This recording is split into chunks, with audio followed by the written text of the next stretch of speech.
Hello and welcome to Edukemy's YouTube channel. My name is Harsh Singh and in this video we shall discuss current affairs for today, 28th of April 2022. Welcome to all the participants here in the live. Kim, Ashish, Amlan, welcome to all of you. Welcome to all the people joining in a while and also watching offline. Let's begin this. What do we have for today? We have the quote of the day. We are what we repeatedly do. Excellence then is not an act but a habit. Yes, that's absolutely true.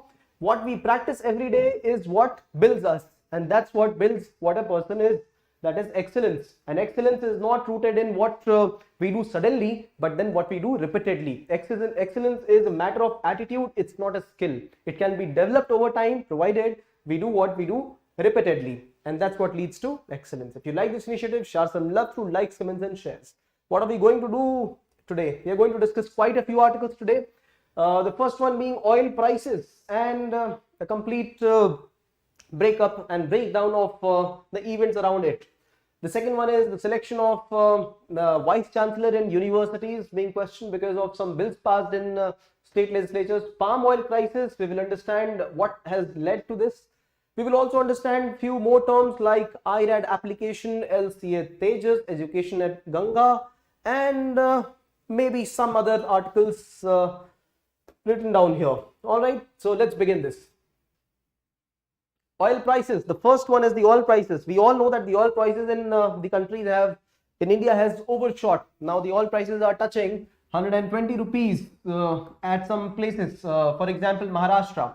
And though we might think that oil prices rise is as a result of the global crisis, the war between countries and India importing huge amounts, this is only a partial attribution of the rising oil prices. A substantial part of the oil prices that we pay goes to the government. In fact, approximately 60% of what we pay is the taxes that the government takes. And we will have to understand the intricacies to understand why do we pay so much of taxes, what is government's projection of these taxes, what is the account on which they say they are consuming these level of taxes, and what is the impact on the individuals. So a quick short history is that government has been regulating oil marketing companies, OMCs, and largely these companies have been the government regulated companies only and PSU companies. What have they been? They have been Indian Oil, IOCL, HPCL and BPCL. These three companies are the ones which the government has been asking to regulate the prices in the market. They market the oil. They do not produce the oil. They market the oil. The producers of oil could be from international arena or domestic. Oil and Natural Gas Corporation, ONGC, and oil marketing companies are the ones which sell oil to the market. Now, when they sell oil to the market, government has been saying in previous times that you should not be selling oil at international rates because the rates could go very high and it could also be a sensitive thing for the Indians because it will lead to inflation in the country. That's what government used to say earlier. But because of the soaring prices of oil and regulated prices by the government, it led to huge income deficit by oil marketing companies, and they started to say that we will need to be compensated for this. So government introduced something called as oil bonds, through which it said that whatever is the deficit amount, suppose the oil prices in the international market are, say, suppose example 100 rupees and you are selling it for subsidized amount 80 rupees, 20 rupees loss we will pay to you per liter, and you keep collecting the amount and we will pay a lump sum of it. And right now we will assure that we are going to pay this to you through the oil bonds. So government signs a pact with the oil marketing companies and says 1000 crore rupees we will pay to you in the coming 15 to 20 years along with an interest, and right now you just keep subsidizing oil. This is what used to happen in the past so that the inflation in India would not happen because of the imported oil prices. But then 2014 government said we will do away with these kind of oil bonds. We will have to pay the oil bonds of the past. That's absolutely true, but we'll do away with the oil bonds now on, and the market will be deregulated completely. Oil prices will be deregulated.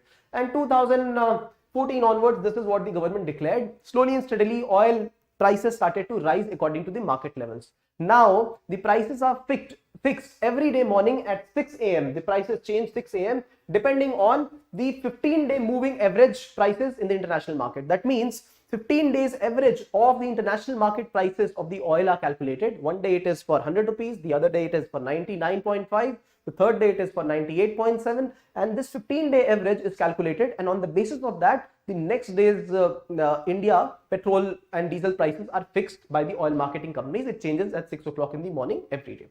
And it is a moving average. It will keep shifting once the day shifts. That's how the prices are fixed.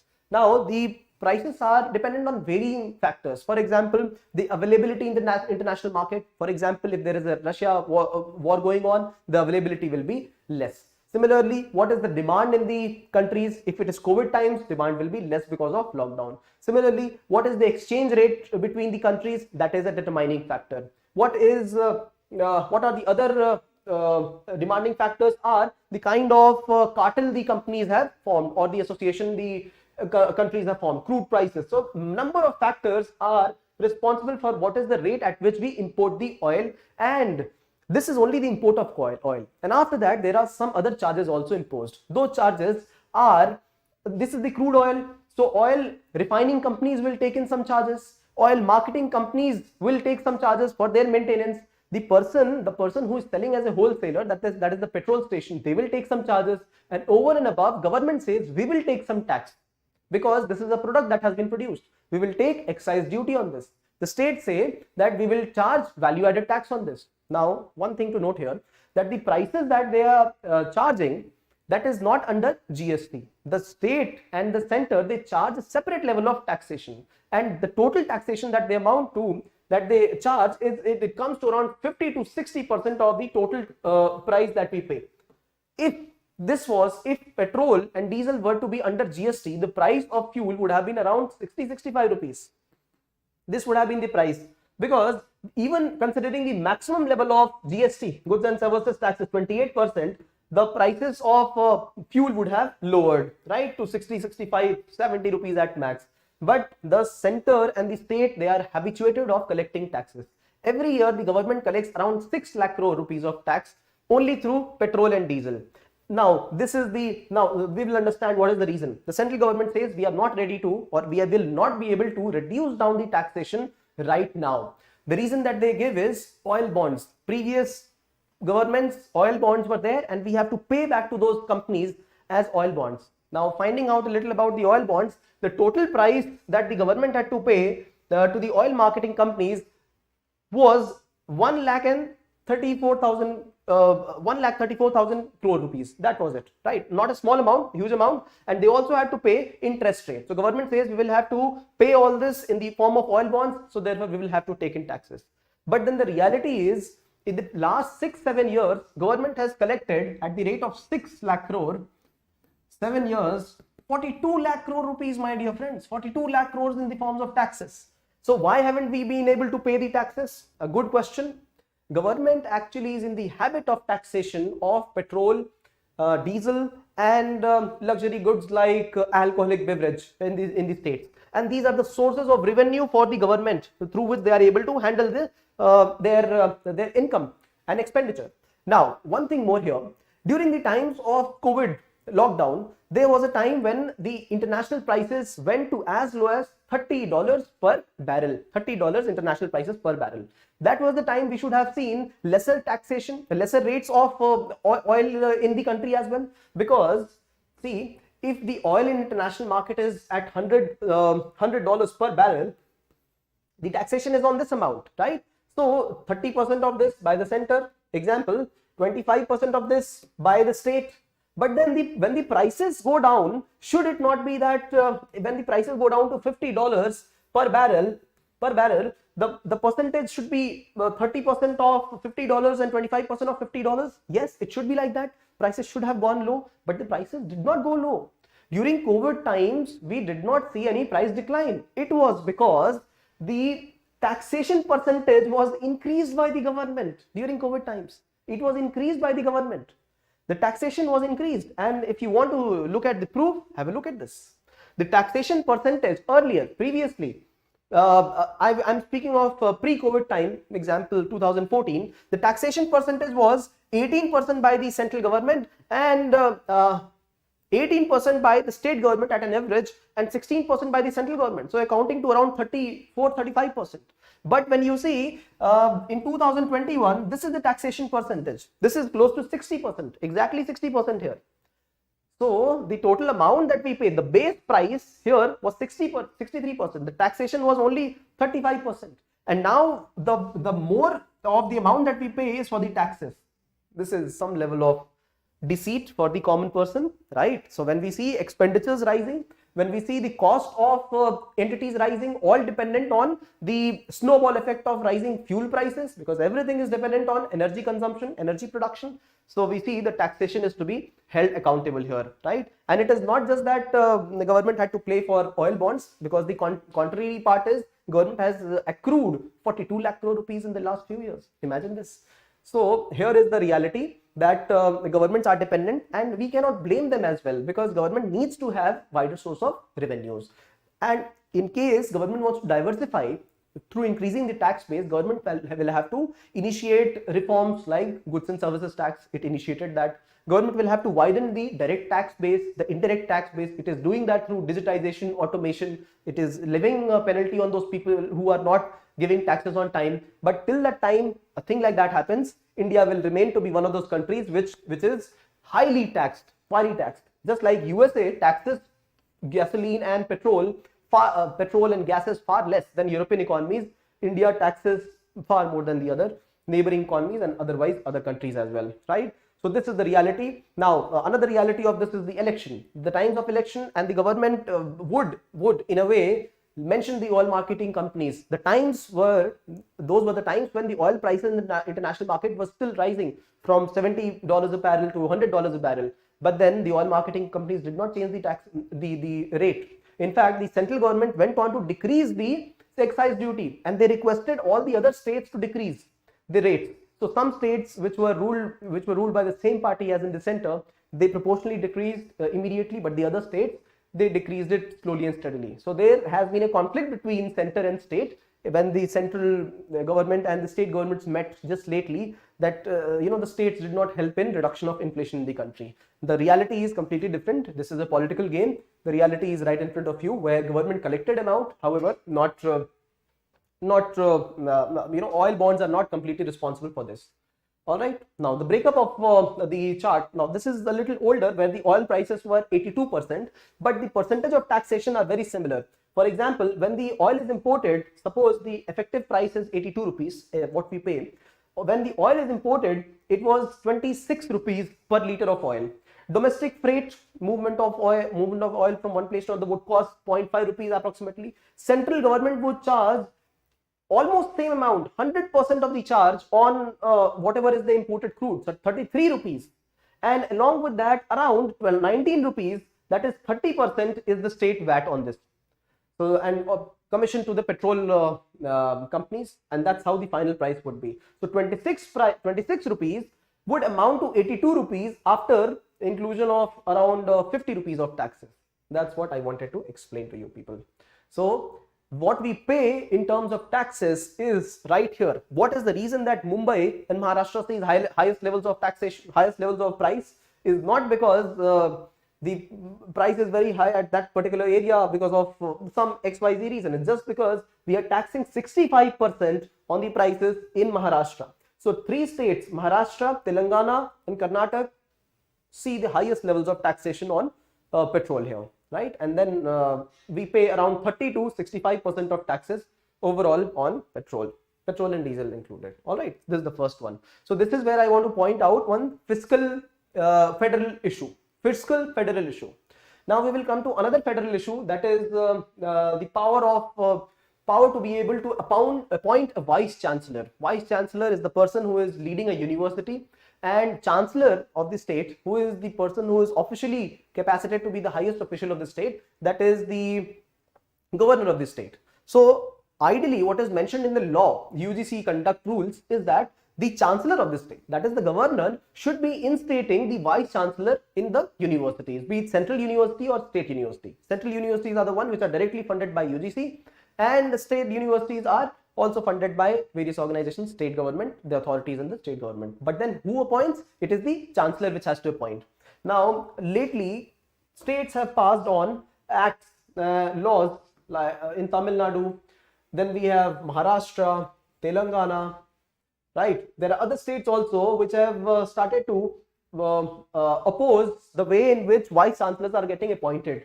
See, largely there has been an issue around the position of governor.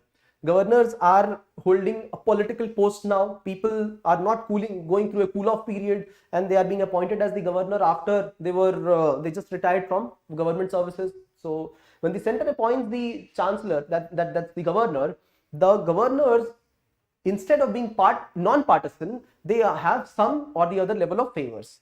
So their appointments to vice chancellor position, the highest in university level position, or other appointments, or reserving a bill, those are the points of contention between center and state, right? So one example of contention is not only the appointment of vice chancellor, the other one being the reservation of NEET bill, absolutely, in Tamil Nadu. So that's the reason Tamil Nadu says we will curtail down the powers of governors somehow here, and we want that when we give a list of 3 persons, the governor has to approve either of these 3 names. That's what is clearly mentioned. Now, there are many rules which have clearly mentioned that in case of a dispute between center and state, the centers say will finally be the one which will be presiding. What do the other laws state? See, education is under the concurrent list. So states can also prepare laws, center can also prepare laws. In case of dispute, what should be happening? There should be a there should be a level of commensurate jurisdiction where both are able to decide on the issue through the help of mutual consent, right? However, there is one entry 66 which is in the union list. It very clearly acknowledges that coordination and determination of standards in higher education institutions. What are we talking of? Colleges and research and scientific technical institutions, that will be under union list. So when this is under union list, center has the power. So this law which Tamil Nadu is passed, this law could be under some level of dispute. In fact, a couple of laws were framed earlier in other states also, and they came under the jurisdiction. Supreme Court took a note of this and also mentioned that it is UGC and central government which will be presiding over these kind of issues, right? So this is the issue and dispute about vice chancellor's appointment, right? Now this is where how do you resolve a conflict like this? You mention the fundamental cause of the issue, that is that the appointment of the governor itself has become very political in nature. So we need to revisit what Punchi Commission said, what Sarkaria Commission said, and what ARC also mentioned, right? Administrative Reforms Commission mentioned, ARC reports. When Punchi Commission talks about, Sarkaria Commission and ARC talks about how the chancellor or the government has to be appointed, it has to be neutral. It has to be in consonance with the state government and the central government, right? So if that is done, then there will be more confidence of the state government on the chancellor, and that's how vice chancellor's appointment also will not be controversial in nature. Okay. So this is an update. The third update, so we see 2 federal issues here, both of them governance related, also economy related. The first one economy related, and the second one also related to Indian society, education. The third issue is that of oil palm crisis. Okay, we know quite a bit about it, but then let me share something with you. When you see the oil prices in the country, the oil prices in India have only soared, and we are not even speaking of the war right now. We are speaking of June 2021, June 2020 and June 2019. Groundnut oil we produce in India, the prices have soared. Okay, mustard oil we cultivate in India, right? Dil wale duniya le jayenge, yellow flowers, sold in India. Vanaspati, that is the plant oil, sold in India. Soya oil sold, sunflower sold, palm oil sold. My dear friends, what's the cause of this soaring of all the edible oil prices? See, we import majority of edible oil from abroad. Thanks to India's policy of minimum support price, we have always favored rice and wheat. We have kept these items which are very, very valuable in Indian commodities, food commodities apart, right? Given them stepmotherly treatment. And that's how pulses, oil seeds, even the more fruitful kind of cereals, they have not received due attention because of wheat and rice receiving attention.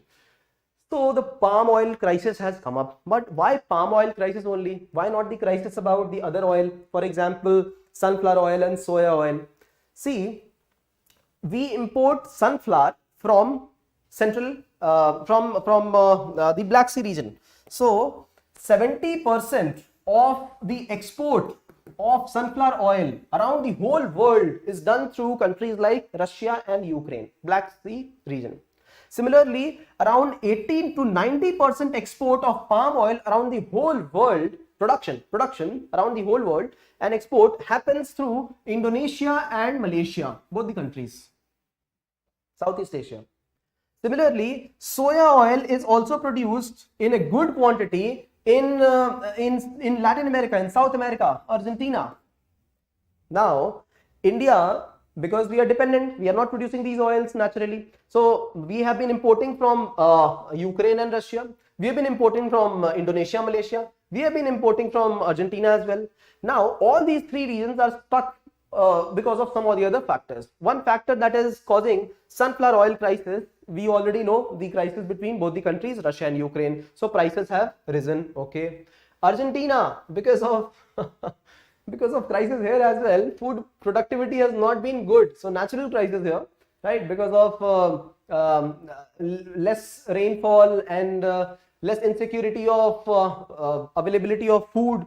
So there has been a drop in the soya production here, and because of that prices have also risen. So that is why there is more dependence on some or the other kind of oil. अरे भाई किसी चीज में तो fry करेंगे ना samosa, we'll have to fry the deep fried products in something or the other. If it is not sunflower, if it is not mustard, if it is not soya, then we'll have to rely on palm oil. That's why palm oil prices have risen. But palm oil region is also under crisis. Indonesia is under its own crisis, where one of the largest producing regions can also be the one which can curtail exports. So Indonesia has said that the exporters have the minimum level of commitment to sell to domestic market as well. 30% of what they will be exporting has to be sold in domestic market, and the prices, the export prices are never taxed, right? Custom duties are not laid, but then export taxation will also be put on the exporting of palm oil. So India is going to be majorly, India has already been impacted majorly, and India also has tried to diversify its source base. So sunflower oil and other oil, palm oil, whatever India is not able to source through these regions, India says let's look towards Latin America now. Thoda kam milega, but we will still have it, right? So Indonesia right now is curtailed the production. There are two factors, human-made factors and natural factors. Now, the human-made factors you very well see in sunflower, Ukraine and Russia crisis. Soya oil, natural factors. Palm oil, the issue in Indonesia is inflation, and another issue is blending. Indonesia has also released a law in which palm oil will have to be blended 30% with other fuel. So that is why there is a mandate of domestic supplies itself. That's why we see rise in oil prices. All right. So the world's total production, 90% of it is owned by Indonesia and Malaysia itself. Why can we be, and how can we be so dependent on any product for the supplies, and the whole world is dependent on it, right? Indonesia, palm, and then we have sunflower on Russia and Ukraine, right? So palm oil is among the world's most used cooking oils, and India's dependence on Indonesia is expected to deal a supply side shock. Good enough.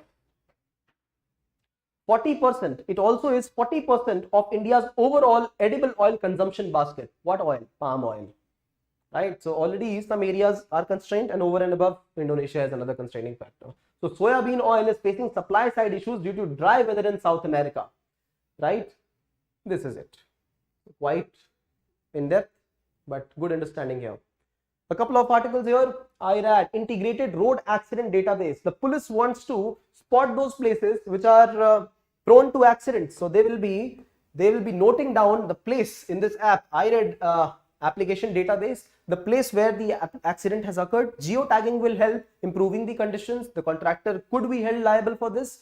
The contractor who built the road. Along with that, people will be able to get insurance recovery.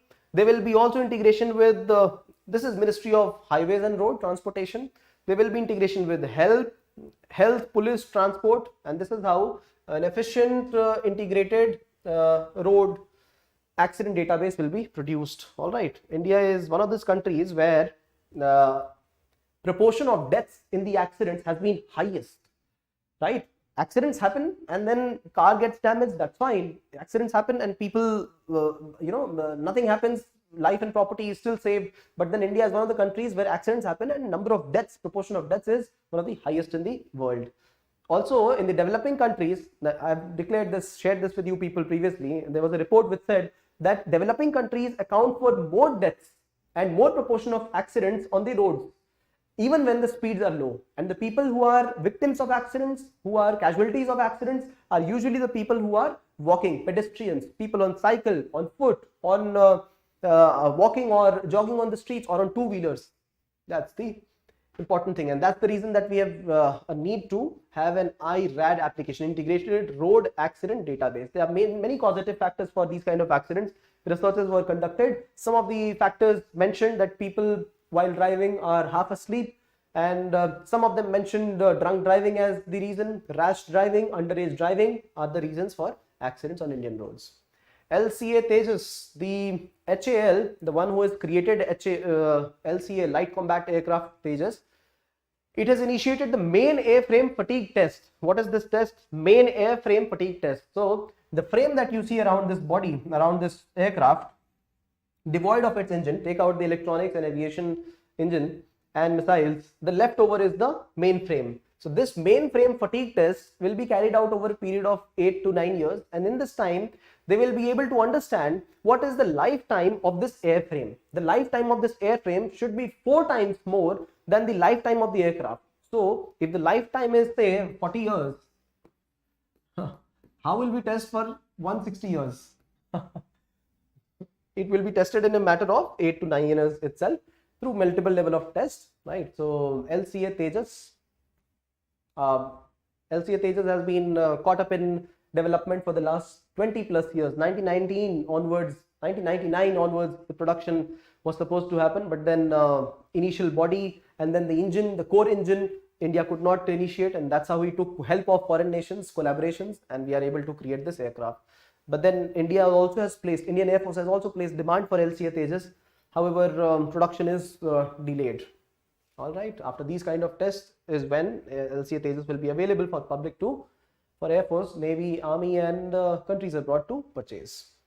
Free education at Ganga Ghat. This gentleman knows that he will not be able to cater to thousands of students through his institute where he teaches for government examination. So he says that you come over to Ganga Ghat in Allahabad, and that's where you will be able to take free examination on the government examination. So appearing for SSC examination, appearing for banking examination, appearing for railway examination, come over and take this free test. That's a great initiative, gentlemen, and that's what we must do. Initiate our projects and help the youth tide through these tough times. Right now, in case you people like this initiative, share some love through likes, comments, and shares. Questions, please put them in the comment section. We will ensure to get back to you. Hima, Gopal, Kriti, welcome and good evening, all of you. India imports 60% of its edible oil demands. Great, and thank you. So 50%, as I mentioned here, 50%, 40% of the oil production, oil demand is the palm oil itself, and 60% of the total edible oil that is imported by the country. And that's a very pathetic state for a country which says that the country is self-sufficient in food supplies. Food supplies is fine, but what about nutrition supplies? This is what reminds me of a couple of important editorials that we have published today. One of them is on the green hydrogen energy, a very important editorial which also explains the difference between the kind of electric vehicles that we have. I expect that as a question in the examination, pre-examination. So please go through that. And the second one is on education, complete dissection of education system of the country post-pandemic and how reformation must happen. So please do watch those editorials. In case you fall short of time, watch it at 1.5x, 2x speed, note down the important things, and that's how you will be able to cover it, right? Let me see if there are comments. Okay. So Amlan says, I think Indonesia is going to supply raw palm oil to India, which India report has in refined capacity. So have a look at the refined and proportion of. Oh, I don't have it. I would show this to you, the proportion in which India has been importing the raw palm and the processed palm oil, right? What India has been importing. India has only decreased the production, the import of raw and processed palm both from Indonesia, right? Okay. What else? Are there some things here? So green hydrogen, consider the pure green hydrogen as green hydrogen. I have not come across any difference. It's just that in a hydrogen will be devoid of any kind of carbon intensive processes. So they say quantity guarantee clause for all crops instead of only MSP for few crops. Yes, there are various reasons why we should not go ahead for MSP only and go for, in fact, the solution should be going towards a new system where we are giving input to the people, universal basic income, so that we do not even fall under the trap of WTO. All right. So thank you for participation. We will see you quickly in the feature news for today, which is on a very interesting topic on India's industrial corridors, National Industrial Corridor Development Program. Thank you for participation.